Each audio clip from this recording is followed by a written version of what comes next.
.NET core. तो पहली बात ASP और ASP.NET कोर में क्या फर्क है। आज तक जो हम कल तक पढ़ते आए हम लोगों ने पढ़ा है ASP.NET,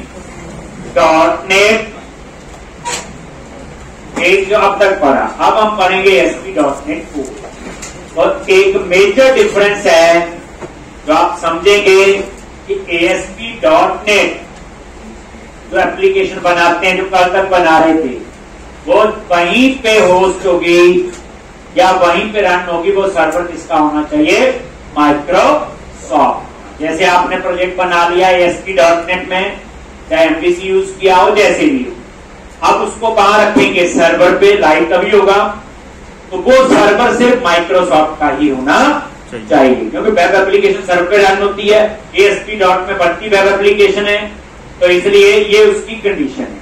पर ASP.NET कोर की एप्लीकेशन आप जिस मर्जी प्लेटफॉर्म पे रन कर सकते हैं।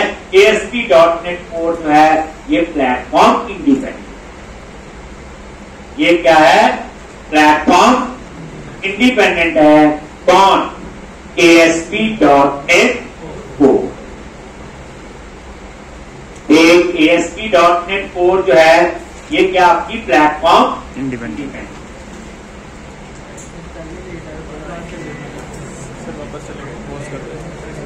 डिफरेंस यही है, छोटे छोटे डिफरेंस यही है, वो हम पढ़ते जाएंगे तो बताता जाऊंगा।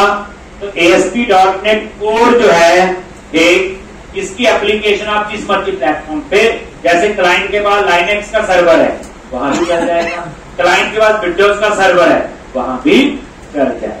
बस ये मेन डिफरेंस है ASP.NET और ASP.NET कोर।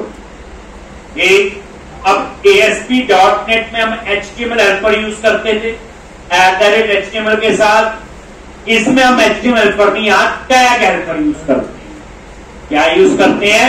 Tag helper. ये एक डिफरेंस आपने याद रखना है। ठीक, तो आज हम जो एप्लीकेशन बनाएंगे ASP.NEट कोर में, कोर फर्स्ट अप्रोच यूज होगी जो हमें आती है। जो छोटा मोटा चेंज है वो हम देखेंगे, और इसमें हम अभी MVC यूज करेंगे इस एप्लीकेशन के अंदर। एक, इसमें मैं आपको सिखाऊंगा सिंगल पेज एप्लीकेशन कैसे बनाते हैं ASP.NET core. SPA single page application, या कोई बोला जाए रेजर पेजेस के साथ कैसे काम करना है, यही मैं बताने जा रहा हूं। Razor RAZOR single page application, यानी ASP.NET कोर में जो मैं प्रैक्टिकल करवाने जा रहा हूं ये MVC नहीं, ये सिंगल पेज एप्लीकेशन का कंसेप्ट है।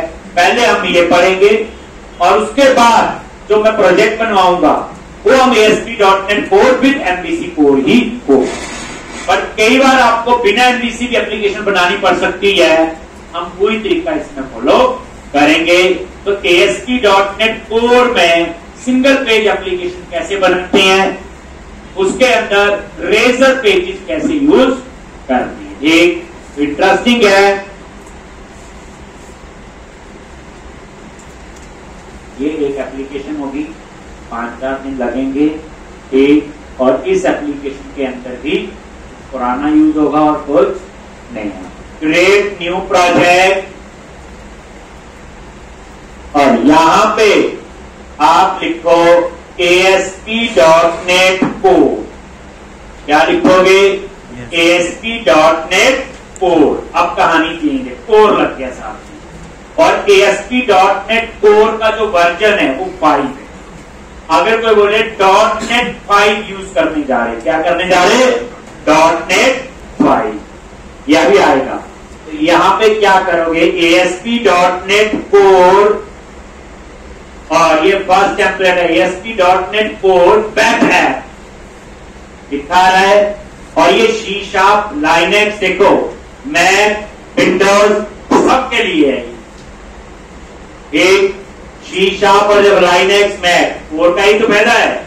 और यहां लिखा हुआ application based example ASP.NET razor project.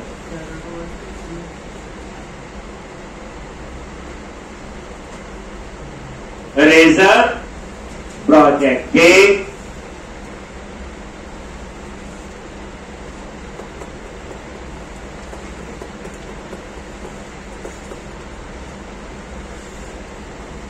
एक, देन नेक्स्ट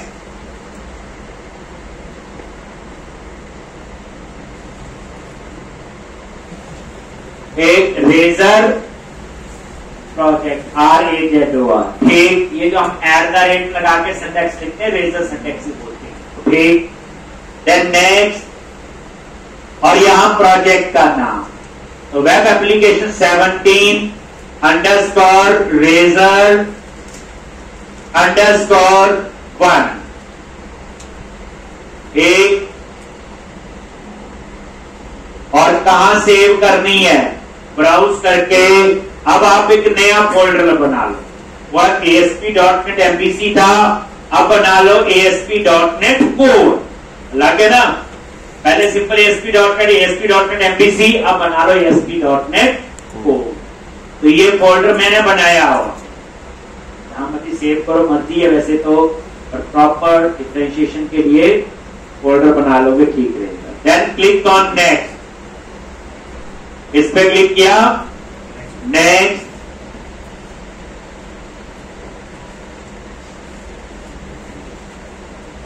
पे क्लिक किया, और ये देखो .NET 5 क्या है, .NET 5, और .NET 5 की जगह .NET 6 भी आ गया है। जब मैं माइक्रो सर्विसेज सिखाऊंगा आपको, वो मैं .NET 6 में ही सिखाऊंगा, और उसमें विजुअल स्टूडियो 2022 इंस्टॉल हो, इसलिए अभी हम .NET 5 में ही इसकी प्रैक्टिस करेंगे। वैसे मैं बता दूं, .NET 5 जिसको आती है 99% चीजें यही वहां चलती है, जो उसमें चेंजेस होंगे वो मैं आपको वहां पे सिखा दूंगा, ठीक। अभी कंपनीज में .NET 5 ही यूज होता है यार, ठीक। और ये ऑथेंटिकेशन है, इसके बाद में देखेंगे कैसे इसको यूज करना है, बस। और यहां पे HTTPS वो तो यूज हो रहा है, और ये टिक कर दो, enable razor run time compilation. इसका मतलब ये है enable razor run time compilation, ठीक।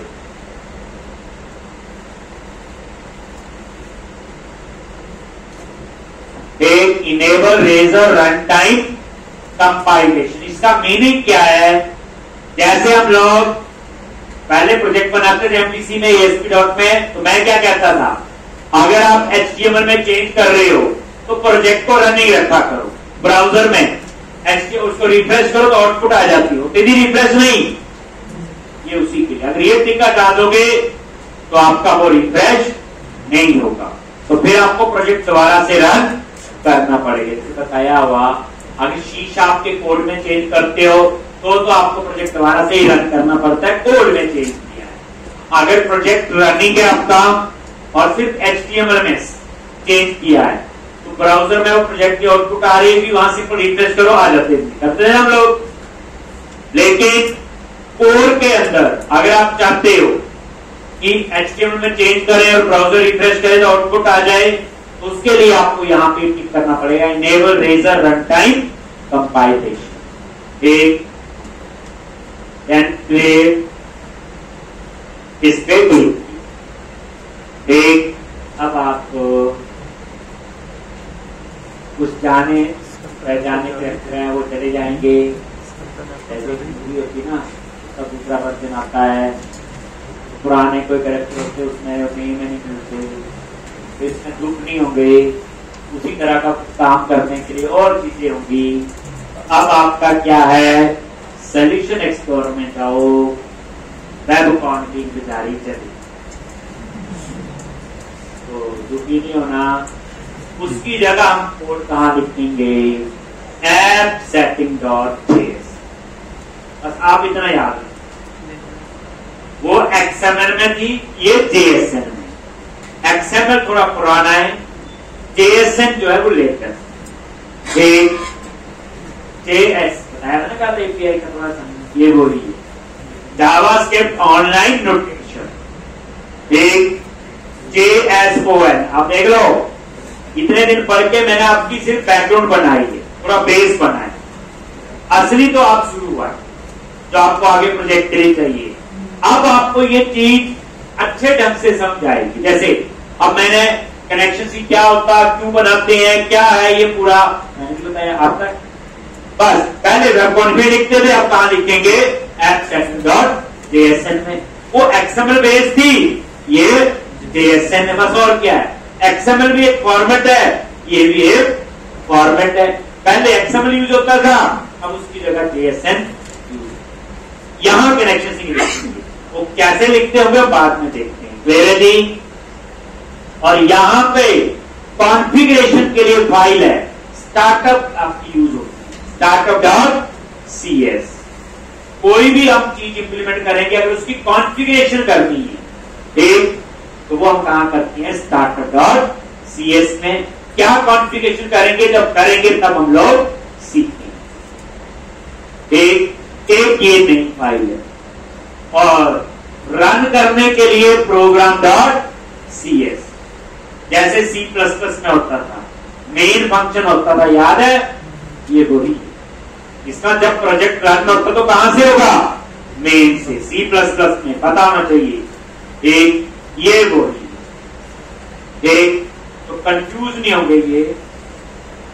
अगर हम लोग .NET में काम करेंगे तो वहां startup.cs निकालेंगे। जो startup.cs का कोड है वो सारा एक में है program.cs के। तो हमें क्या टेंशन, हम इस जगह बता दें, हम लिखते जाएंगे, इसलिए डरना नहीं। मेरा तो कहने का इतना मेजर चेंजेस नहीं है, यानी नेक्स्ट वर्जन में स्टार्टअप भी नहीं है, सिर्फ program.cs में। और जो स्टार्टअप में कोड लिखते वो program.cs में ही लिखना पड़े। एक अब उसके बाद ये ऐप सेटिंग्स पता है आपको, और www रूट के अंदर आपकी सारी स्टैटिक फाइल्स होंगी। स्टैटिक फाइल्स मतलब क्या, इमेजेस हो गई, बूटस्ट्रैप की फाइल हो गई, जावास्क्रिप्ट की फाइल हो गई। आपने एमबीसी में देखा नहीं, स्क्रिप्ट फोल्डर अलग बना हुआ, कंटेंट फोल्डर अलग बना हुआ, अलग अलग फोल्डर है। इसमें एक ही फोल्डर है www रूट, इसके अंदर आपकी सारी स्टैटिक फाइल्स होंगी, चाहे वो JS है, चाहे CSS है, चाहे कोई और इमेजेस है, कुछ भी है। स्टैटिक फाइल पहले पढ़ा, वहां अलग अलग फोल्डर है ना, कंटेंट, स्क्रिप्ट, फॉन्ट है ना, 3-4 फोल्डर। अब जो भी काम जाम होगा वो इसके अंदर ही होगा। एक ये देखो www रूट, आप क्या याद रखोगे, स्टैटिक फाइल्स कहां होती है, सारी www रूट के अंदर। और ये देखो CSS, ये डिफॉल्ट साइट.css वहां भी होती थी। ये JS, यहां पे हम सारी JS का कोड लिखेंगे, हमने लिखना अपना, यहां पे हमारी बूटस्ट्रैप। लेकिन जो हम बूटस्ट्रैप ये यूज कर रहे हैं वो सारी कहां, ये देख लो बूटस्ट्रैप.css देखी थी ना वहां पे, वहां तो कंटेंट फोल्डर में थी। ये देखो यहां लिब के अंदर बूटस्ट्रैप, बूटस्ट्रैप के अंदर टेस्ट के अंदर CSS, और यहां पे आपको वो बूटस्ट्रैप। आप देख लो, लिब के अंदर बूटस्ट्रैप, बूटस्ट्रैप के अंदर CSS,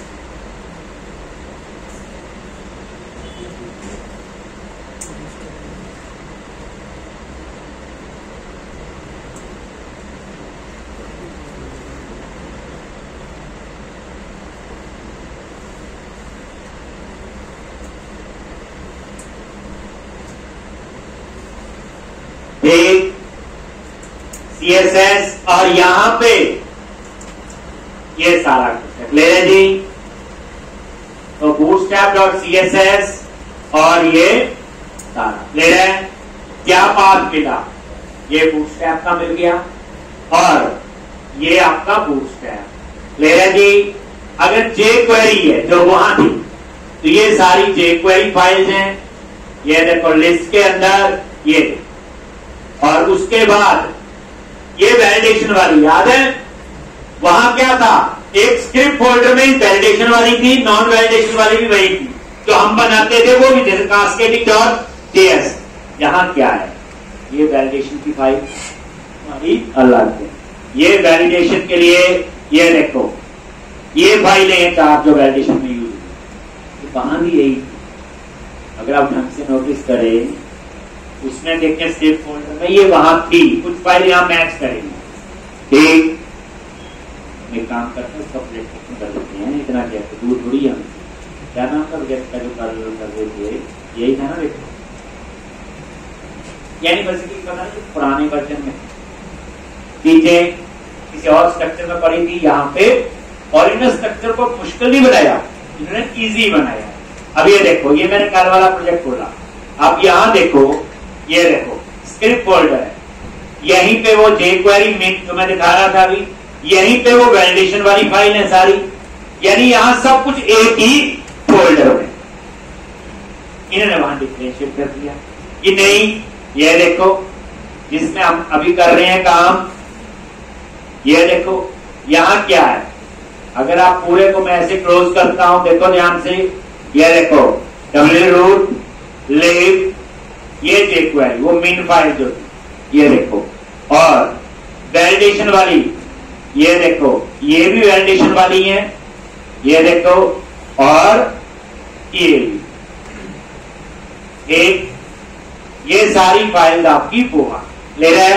इन्होंने कुछ नहीं किया, फोल्डर में डिवाइड कर, तो हम एक फोल्डर में थी, इन्होंने अलग से इसको कर। एक उसके बाद ये सब कुछ कहां है, www, बस ये याद रखना है, ये स्टैटिक फाइल है ना, कॉपी पेस्ट की और कुछ नहीं है ये। अब wroot के अंदर एक और चीज नजर आएगी, फैब आइकन, ये किसके लिए होता,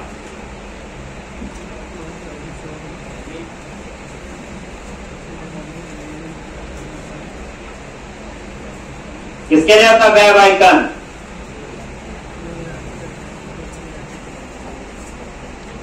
किसके लिए होता,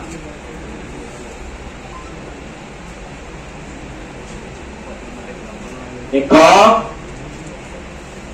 ये जो फैब आइकन है, ये वाला आइकन होता है जो प्रोजेक्ट में ऊपर कॉर्नर में नहीं आता है, जब रन करते तो ऊपर जैसे ये नहीं आ रहा विजुअल स्टूडियो का आइकन, ये वाला होता है फैब आइकन। ठीक, आप क्या करो, ये जो फैब आइकन फाइल है, आप एक अपनी फोटो बनाओ, उसकी आइकन फाइल बनाओ, बन जाती है गूगल में सब कुछ, और यहाँ पे उसको पेस्ट कर दो और उसका नाम रख दो फैब आइकन .ic। जब आप रन करोगे तो ऊपर आपकी फोटो आएगी, जैसे भी लगाइए। एक समझ आ गया, ये फैब आइकन है, ये आपका ये वाला आइकन होता है। अब एप्लीकेशन लाके लोगो ही है किससे, तो अलग हो सकता है लॉज। तो www के अंदर ये कहानी आ, अभी और देखना, इसमें कोई बंडलिंग नहीं है, इसमें कोई राउट कॉन्फ़िग की जरूरत नहीं है, इसमें चीजों को जैसे ना पहले मैं कोई चीज कॉम्प्लेक्स होगी इजी बनाया जाता है। एक ये ना सोचो कि दूसरे में टफ बनाया जाएगा, इसका अगला वर्जन है वो इससे भी इजी होगी चीजें उसमें। एक और ये पेजेज है, ये हम लोग पेज बनाएंगे, याद रखना अभी हम लोग एमबीसी नहीं सोच रहे, ये मॉडल व्यू कंट्रोलर नहीं है, ये सिंगल पेज एप्लीकेशन है। तो यहाँ पे हम पेजेस के अंदर जाके अपने पेज बनाएंगे, जैसे स्टूडेंट का पेज, एम्प्लॉय का पेज, जो भी बनाना हो।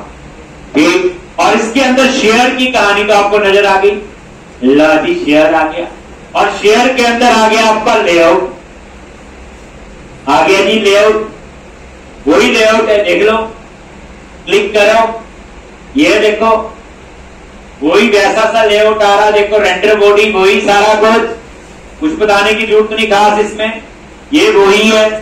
ठीक, ये आपका शेयर के अंदर वही, वहां व्यू के अंदर शेयर होता तो यहाँ पेजेस के अंदर है, क्योंकि एमबीसी नहीं है, बार बार कह रहा हूं एमबीसी नहीं है, ये सिंगल पेज एप्लीकेशन है, और कई बार इसमें प्रोजेक्ट बनाना पड़ सकता है, इसलिए हमें इसका पता होना चाहिए लॉजिक। और ये देखो, ये इन्होंने पार्शियल व्यू बनाया हुआ,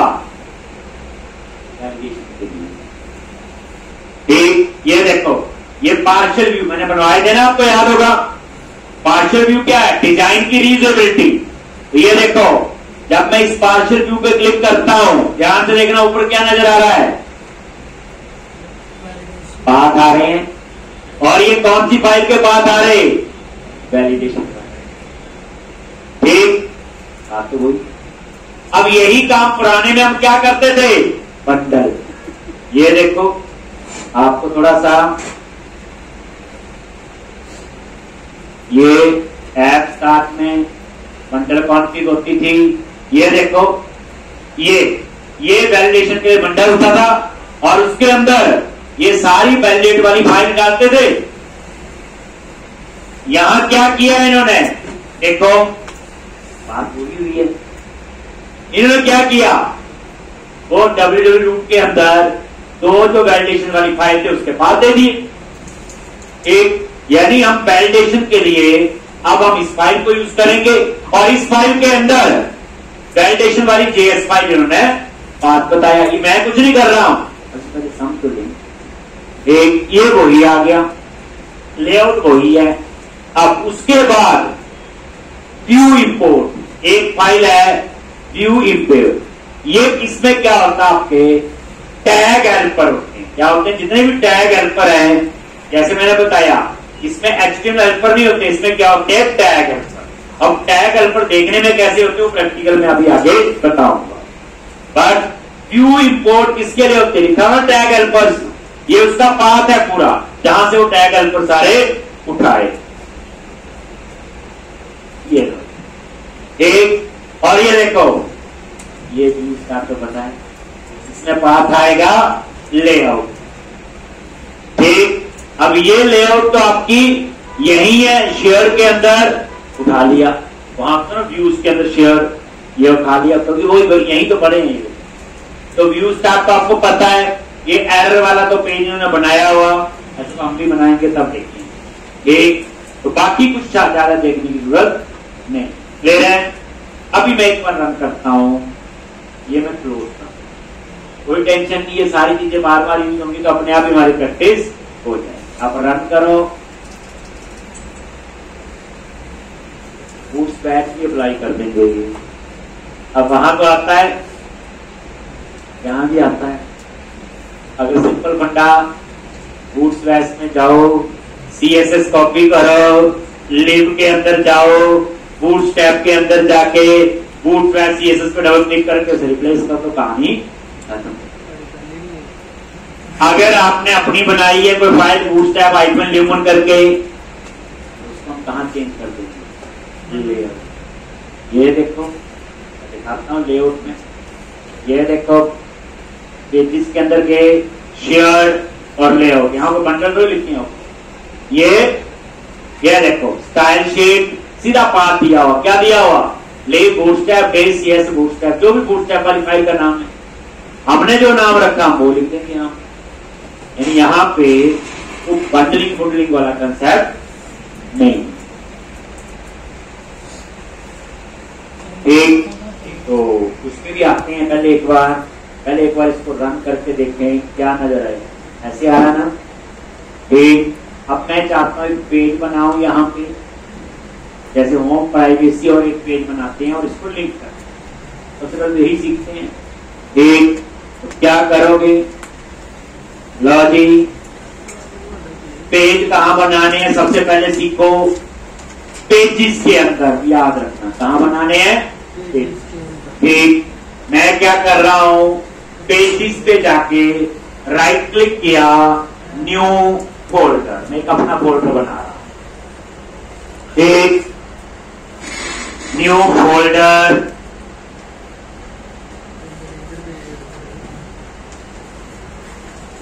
आराम से सम, पुराना जो दिखाया कहानी वही, पर तो थोड़ी जगह चेंज हो गई, बाकी हो।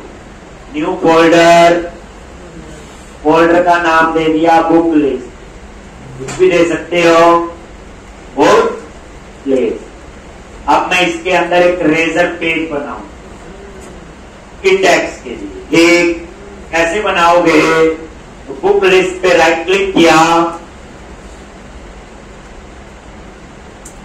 ऐड रेजर पेज,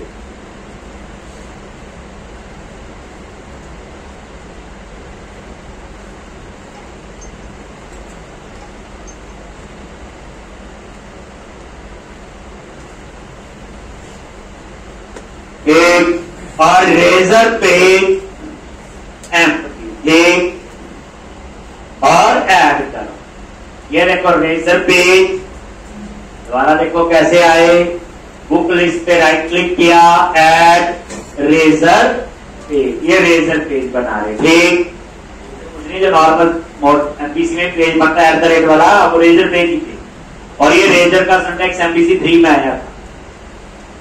तो रेजर पेज, पहली ऑप्शन है razor page empty, then click on add,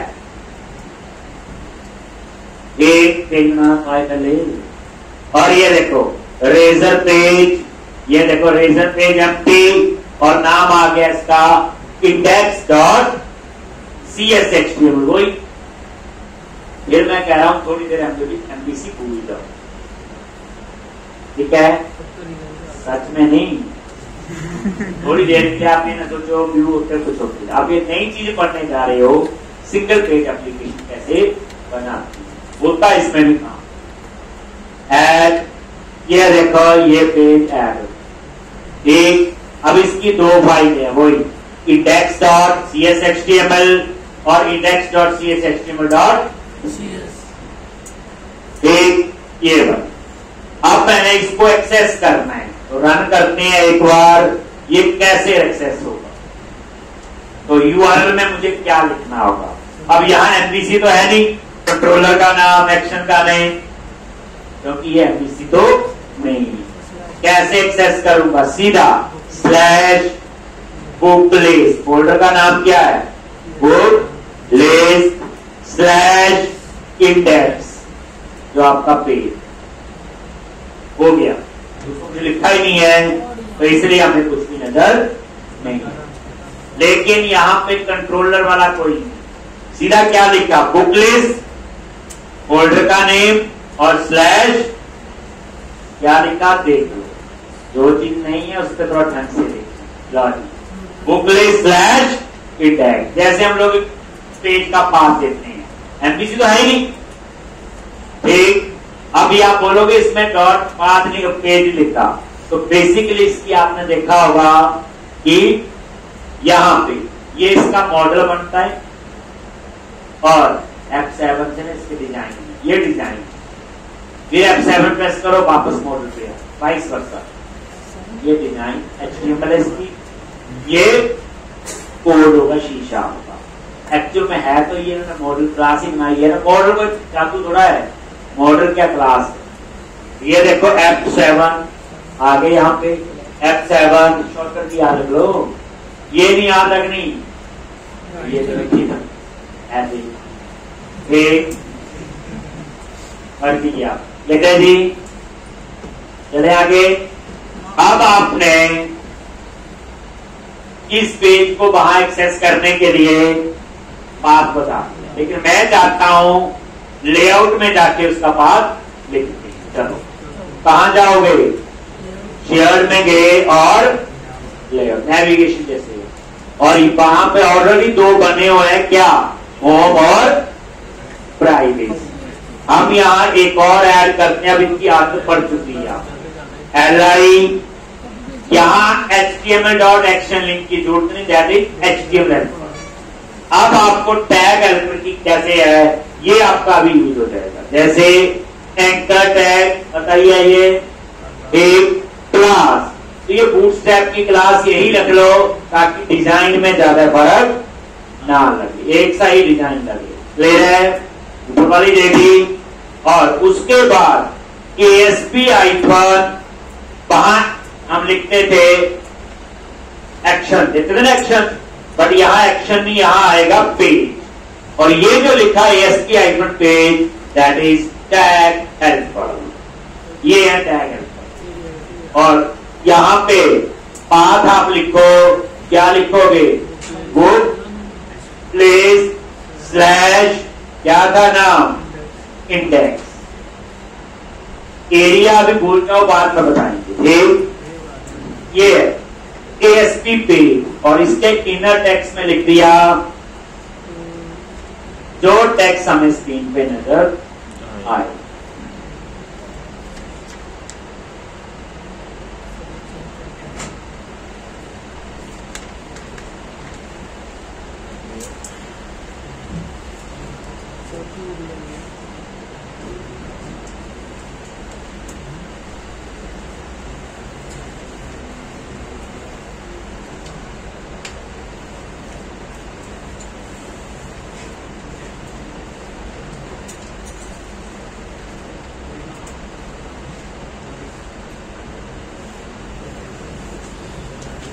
ले रहा है। अब आप इसको रन करो और ये बन जाएगा। ये बोलते हैं, इसको हम क्या कहते हैं, टैग हेल्प। ले रहे जी ASP-P, वहां क्या लिखते हैं, एक्शन लिखते हैं। एक हाँ, यहां भी एक्शन होगा जब हम MVC यूज करें, बट उसका नाम ASP-एक्शन। अब आप रन करो, आप देखोगे ऊपर ये आ जाए। ले रहे हैं, सबसे पहला देखो गूगल क्लिक किया, ठीक। चलो अब हम इस पे अप्लाई करेंगे कोई थीम। क्या अप्लाई करते हैं, थीम। चलो जी, कैसे करते हैं, देखो जो चीज आपकी है वो अब पता ना मैं क्या क्या चीज यूज करनी है, वहां तो आती थी bootstrap.com और कौन सा थीम यह भी यूज कर लेते हैं। चलो आगे पड़ी हुई है और यहां पे गए और ये देखो bootstrap.css आप क्लिक करो एक, और ये bootstrap CSS आपकी ये ओपन हो ले रहा है, यही है एक। और तो ये आपकी कॉपी कर लो इसको और क्या करो, प्रोजेक्ट में जाओ और कहां जाना है, पाथ देखो कि जो बूटस्ट्रैप अप्लाई है उसका क्या पाथ है। तो लेआउट में आ जाओ, ये पाथ है स्टाइल लेब, ये DST CSS बूटस्ट्रैप में एक। तो अब मैं इस फाइल में जाके चेंज कर दूं एक। तो अगर मैं वहां दूसरी बार दूसरे नाम चेंज कर देंगे, जैसे आप देखो मैं इस पाथ पे जा रहा हूं, कैसे डब्ल्यू रूट में लेब टेप बूटस्ट्रैप टेस्ट CSS और ये है bootstrap.cs। मैंने इस पे क्लिक किया, इसको क्या किया, हटा दिया और ये पेस्ट कर दिया, ठीक। और जैसे इसको पेस्ट किया तो इसका नाम क्या है, bootstrap.css। तो लेआउट में जाओ, ये जो लिखा हुआ मीन हटा दो, बस ये कर दो, इसमें क्या, ठीक, अप्लाई हो गया एक। लेआउट कहानी वही है, वहां बंडल उतनी, यहां पे ऐसे है, वहां भी बूटस्ट्रैप फाइल थी, कर लेते ना वैसे एक। कितना टाइम लगा, जगह मिल गई, अब चीजें तो हमें आती थी पहले से। अब रन करो, हमेशा कहता हूं पता हो, हम कोई भी नई चीज पढ़ें हमें पढ़ने में तंगी नहीं आए। हम गूगल से पूछेंगे पेज कैसे बनाते हैं, उसको लिंक कैसे करते हैं, हम गूगल से पूछेंगे थीम कैसे अप्लाई करते हैं, और ये थीम जो है आपका इस पे अप्लाई, ठीक। अब यहां पे तो वही है,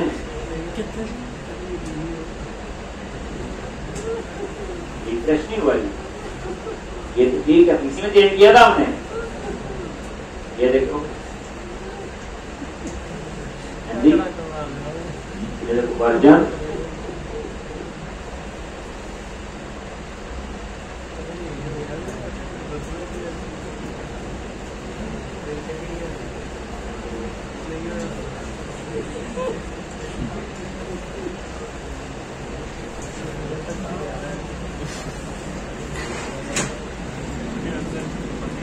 इंस्पेक्ट पे क्लिक करो,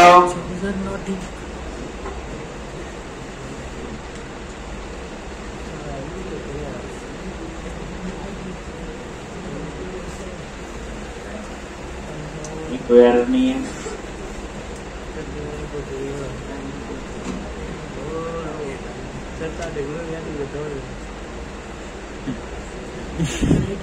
bootstrap.css और लेआउट में यही तो बात है, यही बात है ना, ठीक है।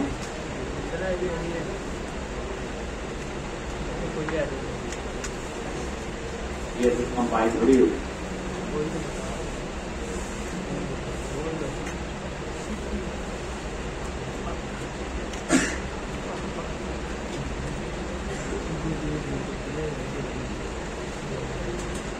यानी ऐसे ही अप्लाई होगा। दूसरा तरीका क्या है, नई बूटस्ट्रैप फाइल बना लो, जैसे हम करते हैं बूटस्ट्रैप आइकन ल्यूमन, तो वहां उसका पाथ दे दो बस, जहां बूटस्ट्रैप डॉट लेआउट में पाथ ही चेंज करना, नाम ही चेंज करना उसमें। ठीक, तो अब उसके बाद आपका आएगा जो ये पेज बना है। ठीक, अब हमने इसके ऊपर यूज करना है डेटाबेस। क्या यूज करेंगे? डेटाबेस। यही ना डिजाइन हो, इसके ऊपर हम लोग ऐसे जोर लगाई जा रहे हैं क्योंकि वर्जन का फर्क हो सकता है मेरे ख्याल से। तो ये वाला वर्जन था, काम करो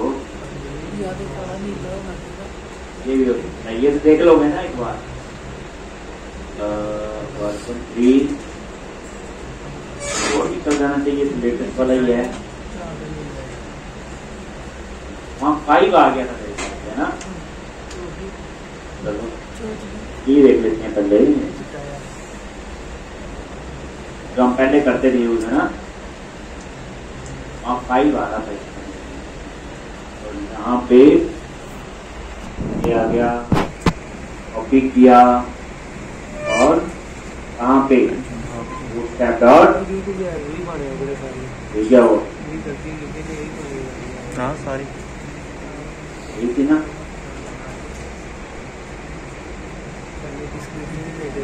अब नहीं है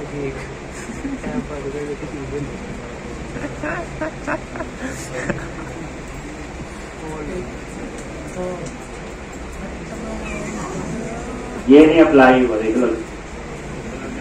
इसमें हमारी कोई गलती नहीं, हम लोग यहाँ वर्जन जो है वो रखें। ठीक है ना।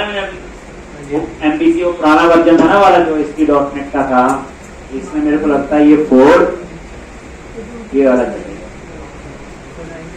एक है ये ओपन किया और कॉपी किया, प्रोजेक्ट में चले गए, और यही है ना बूटस्ट्रैप डॉट CSS और वर्जन 4। तो अब आप रिफ्रेश करो, तो मेरे को होता ना, हम लोग ऐसे जोर लगा रहे जो यदि थीम है इस वर्जन में का, ऐसा ही हम हेडर बार में देख रहे हैं ना, ये जो है ना लेआउट में। तो अभी देखो हम लोग कुछ ना कुछ रहते हैं, ये नया बार आती ना, इसमें यही है ना। एक तो यहाँ पे आप वो कर दो, प्राइमरी कर दो, इजी वाइट आ रहा है, इस जगह में कुछ और, ये देखो कौन सा कर दें, प्राइमरी कर दो। ठीक, तो यहाँ से कुछ ना कुछ चेंजेस मिल जाएंगे आपको। तो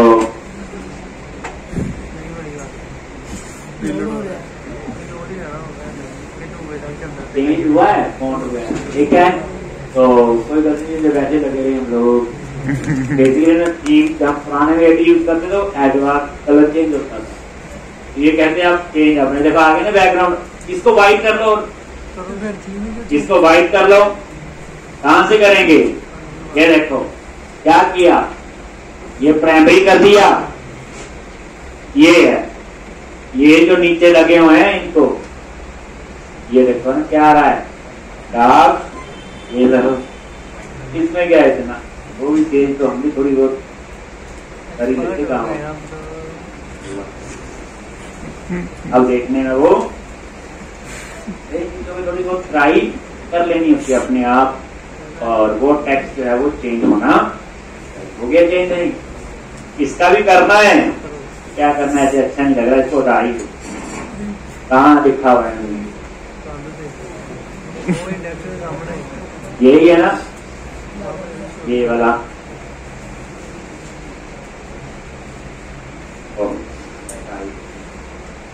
एल्यूट किसकी लग रही है आपको? देखने 10 मिनट लग रहा है।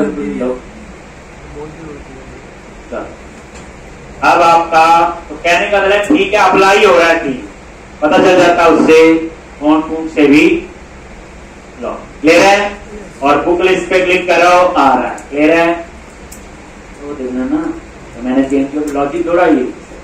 अब आप लोग ये सारा क्लोज करो। थीम चेंज करना आ गया आप लोगों को, आसान सा तरीका, कुछ नहीं करना, कोई लॉजिक नहीं लिखना। अगर आपने मान लो बूटस्ट्रैप की फाइल बना के नाम दे दिया बूटस्ट्रैप -80, आप उसको कॉपी करो और यहाँ पे पेस्ट कर दो, और लेआउट में जहां bootstrap.css है उसकी जगह लिखो bootstrap -80 या जो भी नाम, तो बस तब हो जाएगा। एक यानी यहाँ पे काम इजी या मुश्किल नहीं। चलो तो अब हम लोग अपना असली शुरू करते हैं। पेज बनाना आ गया, लिंक करना आ गया, पेज पे क्या होना चाहिए? डाटाबेस चाहिए। चलो अब आप आ जाओ कोड फर्स्ट अप्रोच कैसे यूज करनी। सबसे पहले है डाटाबेस के 3 पैकेज इंस्टॉल होने चाहिए, याद रख लो।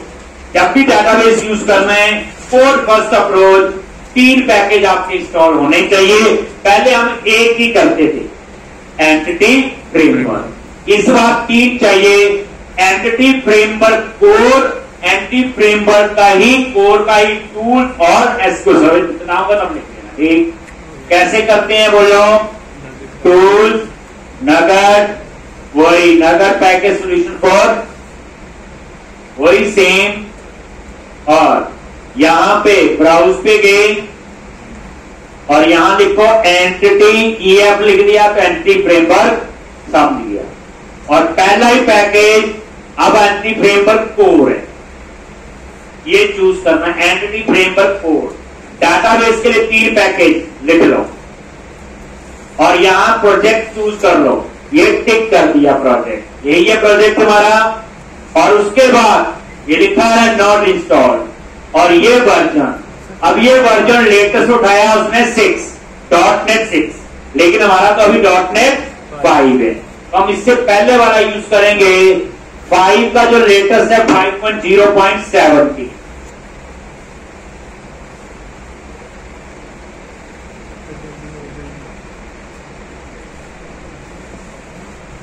0.70, और इसको क्या करो?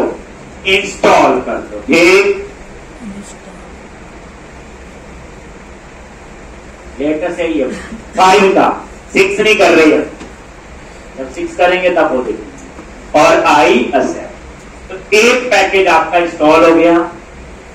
अब उसके बाद दूसरा एंटी फ्रेमवर्क की रहने दो, और यहां पे दूसरा पैकेज है जिसके आगे क्या लिखा हुआ? .SQL server. 3 पैकेज है, तीनों को मैं यूज करूंगा, मैं समझा दूंगा कौन से पैकेज से क्या चीज आ रही है। पैकेज में ये होता ना जो क्लासिक है, SQL सर्वर, और यहां पे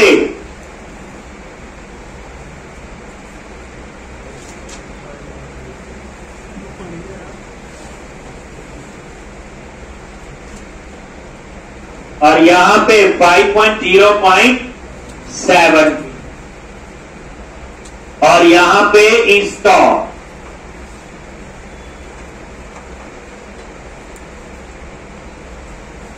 एक बस पैकेज का नाम पता चल गया, anti framework core .SQL server, ये दूसरा पैकेज, और IACEPT।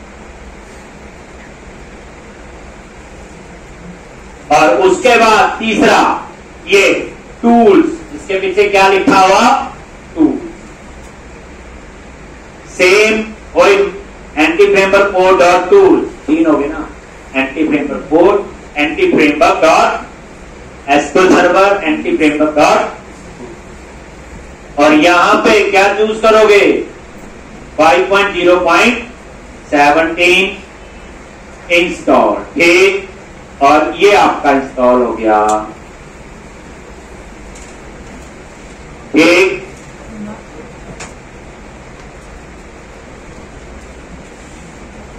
बस ये 3 पैकेज आप लिख लो कि डाटाबेस यूज करना है, एंटी फ्रेमवर्क यूज करेंगे, तो ये 3 पैकेज इंस्टॉल करने पड़ेंगे, anti framework code dot tools dot SQL server, ठीक।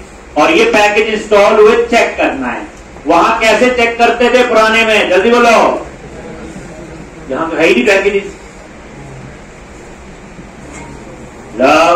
यहां सीधा प्रोजेक्ट पे डबल क्लिक करो, चीज और आसान बना दी। लो एक पैकेज और कॉन्फ़िग ना ढूंढना, यहाँ पे सीधा प्रोजेक्ट पे डबल क्लिक करो, प्रोजेक्ट नाम पे, और ये देखो आगे anti framework code dot SQL server dot tool.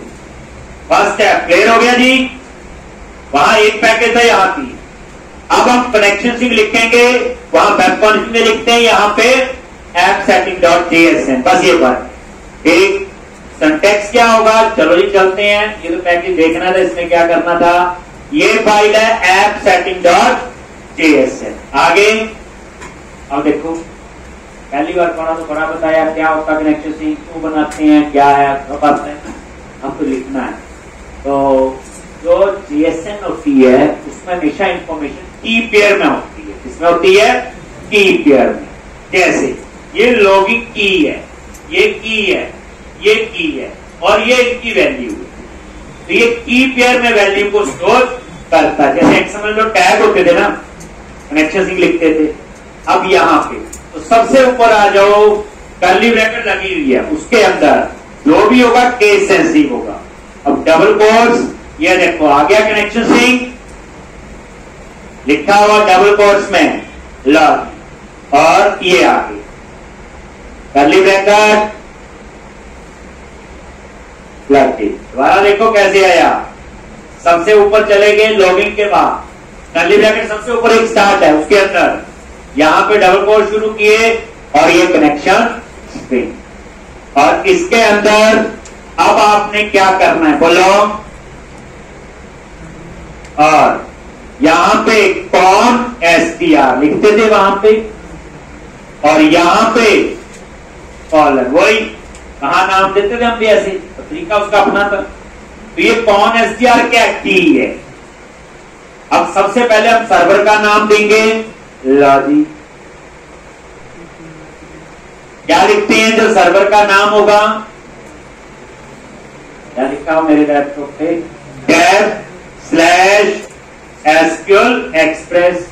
2 बार स्लैश क्यों लगाई, एस्केप सीक्वेंस है, कीवर्ड है, तो 2 स्लैश लगाओगे तो ये बताया हो आपको, @ होता था एक तरीका, या डबल लगा। देखो सिंगल स्लैश जो है वो कीवर्ड है, जिनको हम एस्केप सीक्वेंस कहते हैं। एक डबल स्लैश लगाओगे तो वो एक स्लैश को इग्नोर कर देगा। एक या दूसरा तरीका @ करवाया मैंने, नहीं मैं भूल गया वैसे, हाँ राउटिंग में करवाया था, याद है। और यहां पे फिर डेटाबेस का नेम क्या आएगा, जो रखना चाहते हो आप लोग।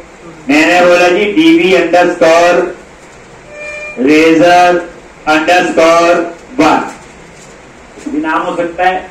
अगर इस नाम का डाटाबेस बना होता है तो चलेगा, बाद में हमें क्या लॉजी डाटाबेस। उसके बाद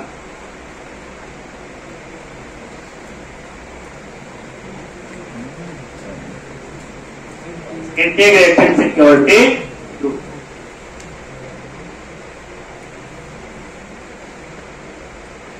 इंटीग्रेटेड केस सेंसिटिव ध्यान देना है, इजिकल टू ट्रू, तो पता ही था, चेंज हो गया ना। अब हमने क्या पूछा गूगल से, भाई ASP.NET कोर में कनेक्शन सिंक कहां लिखते हैं और क्या उसका सिंटैक्स, मैंने गूगल से पढ़ा होगा, अपने आप को कोई नहीं बना सकता।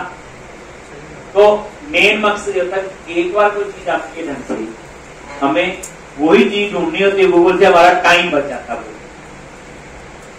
अब ये देखो एक और चीज है जो हम नहीं लिखते थे, तो यहां पे multiple active result sets is equal to true. एक ये लिखनी है लाइन जो बाहर नहीं लिखनी पड़ती। मल्टीपल में एम कैप्स में multiple active result sets true. बस ये कनेक्शन सिंक का सिंटैक्स है जो मैंने लिखा है। अब आप इसे लिख लो, जब भी नया प्रोजेक्ट बनाना है और कनेक्शन सिंक आपने ऐसे लिखना है। वेब कॉन्फ में लिखते थे, यहाँ ऐसे वेब कॉन्फ में कैसे लिखते थे, मतलब तो वही है ना, सर्वर का नाम, डाटाबेस का नेम, इंटीग्रेटेड सिक्योरिटी ट्रू। बस एक चीज एक्स्ट्रा लिखनी पड़ रही है यहाँ पे, मल्टीपल एक्टिव। यहाँ पर प्रोवाइडर का नाम नहीं देना, जैसे उसमें system data dot SQL line पे एक लॉट। यहाँ बस ये लिखना है multiple active result sets true. Multiple result आते होंगे मल्टीपल टेबल से, ये उसको मैनेज करने के लिए ठीक है जी। नेक्स्ट देख लिया सबने, ये कोई कंफ्यूजन नहीं होनी चाहिए, कनेक्शन के लिखा है। अब आपका नेक्स्ट स्टेप क्या बोलो, हम अब हम लोग मॉडल बनाएंगे। एक बुक टेबल होगा, जो बुक की बना रहे हैं ना, बुक की बना लेते हैं, इसमें ले लेंगे book ID, title, author, ISBN, price, ये 4-5 कॉलम हम लोग इसमें लेंगे। एक तो कैसे, यहाँ पे model folder, right click add new folder. Folder तो बना नहीं है तो हमने क्या किया, मॉडल्स फोल्डर। याद पड़ी एमपीसी की तरफ लिखने की, तो बना दो फोल्डर। इसमें क्या है, फिर भी एमपीसी नहीं है, मॉडल मॉडल नया है। मॉडल क्या है, क्लासेस, क्लासेस से टेबल बन जाते हैं। आप इस पे राइट क्लिक करके ऐड क्या करोगे, क्लास, और क्लास का नाम दे दिया मैंने book, logic public class book. अब इसमें हम लोग अपना आईडी ले लेंगे, बुक टाइटल होगा, बुक ऑथर होगा, बुक का आईएसबीएन नंबर ले लेंगे, बुक का प्राइस। इतने बहुत है कॉलम एक। तो अब आगे ये देख, अब प्रॉप कहानी वही, ठीक, आईडी प्राइमरी की होगा, ऑटो जनरेट प्रॉप, और यहां पे स्ट्रिंग क्या लिखोगे, स्ट्रिंग टाइटल, और इसके ऊपर क्या लगा दो साथी, बोलो रिक्वायर्ड। अब ये चीजें हमें आती हैं, तो आप नोटिस करो कि नई चीज कम बाकी पुरानी। लॉजिक टाइटल, उसके बाद क्या लिखना है, टाइटल के बाद मान लो स्ट्रिंग, क्या ले लिया, ऑथर, और ऑथर के बाद रिक्वायर्ड, और यहां पे take string ISBN, ISBN number ले लिया, और लास्ट में क्या है, इंटीजर, क्या लिखोगे, सैलरी। एक ये आपने बना लिया, सॉरी सैलरी, क्या लिखना है, प्राइस ले रहे जी। उसके बाद हम बनाएंगे एक डेटा फोल्डर, और उसके अंदर बनाएंगे एप्लीकेशन डीबी कॉन्टेक्स्ट। बताइए कहानी वही है, हाँ, उसके अंदर थोड़ी बहुत चीजें जो है चेंज होना शुरू होंगी। एक आप देखो, इतनी जल्दी हमने कहा कितनी चीजें, कोर में प्रोजेक्ट बनाना सीख लिया, पेज की लिंकिंग समझ आ गई, कनेक्शन सिंक पता चल गया, कौन से डाटाबेस के लिए पैकेजेस चाहिए, एक मॉडल। अब उसके बाद आपका आता है डेटा फोल्डर बनाएंगे, और इस बात से इसके लिए आपको मंडे आना पड़ेगा। मंडे जो है इंटरेस्टिंग है, छुट्टी मत करना, इसमें मैं बड़ी इंटरेस्टिंग चीजें करवाऊंगा। इसमें फॉन्ट अमेसन बड़ा कुछ आएगा इसके अंदर, तो जिसमें आपको हल्की सी झलक आनी शुरू होगी कि भाई प्रोजेक्ट में क्या क्या आगे होने वाला है। जो भी पढ़ाया जाता है वो प्रोजेक्ट के लिए। एक